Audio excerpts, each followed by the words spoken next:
മലപ്പുറം കൊണ്ടോട്ടിയിൽ 9 വയസ്സുകാരിക്ക് നേരെ ലൈംഗിക അതിക്രമം നടന്നതായി പരാതി. സംഭവത്തിൽ ഐക്കരപ്പടി സ്വദേശി മമ്മദ് നിലവിൽ ഒളിവിലാണ്. നടന്ന കാര്യങ്ങൾ പുറത്തറിയിച്ചാൽ കുത്തിക്കൊല്ലുമെന്ന് കുട്ടിയെ പ്രതി ഭീഷണിപ്പെടുത്തിയതായും ഇയാളുടെ പെട്ടിക്കടയിൽ വെച്ചാണ് പീഡനത്തിന് ഇരയാക്കിയതെന്നും പെൺകുട്ടി പോലീസിനോട് പറഞ്ഞു. അമിതമായ വേദനയും അസ്വസ്ഥതയും അനുഭവപ്പെട്ടതിനെ തുടർന്ന് ആശുപത്രിയിൽ പെൺകുട്ടി ചികിത്സയ്ക്ക് എത്തിയപ്പോഴാണ് ലൈംഗിക അതിക്രമം നടന്ന വിവരം പെൺകുട്ടി പറഞ്ഞത്. ഇതിനിടയിൽ ചെറുക്കാവ് പഞ്ചായത്ത് വാർഡ് മെമ്പർ അടക്കമുള്ള ആളുകൾ കേസ് ഒതുക്കി തീർക്കാൻ പണം വാഗ്ദാനം ചെയ്തതായി ബന്ധുക്കൾ ആരോപിച്ചു.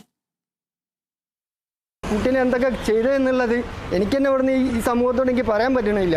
അങ്ങനത്തെ രൂപത്തിലാണ് കുട്ടീനെ ചെയ്തതെന്നാണ് എനിക്ക് കുട്ടീനോട് പറഞ്ഞത്.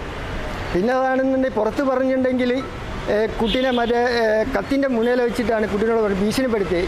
ഇത് എന്നിട്ട് പുറത്ത് വിട്ടിട്ടുണ്ടെങ്കിൽ നീ ഇതിലെ സ്കൂളിൽ പോകണതല്ലേ, കുത്തി കയറ്റിക്കാളും എന്നെ കൊന്നാളും എന്ന് പറഞ്ഞിട്ട് തൊള്ളൊക്കെ പൊത്തി പിടിച്ചിട്ടാണ് കുട്ടീനോട് പറയുന്നത്. കൗൺസിലർ മെമ്പറെ ഭർത്താവാണ് വന്നത്.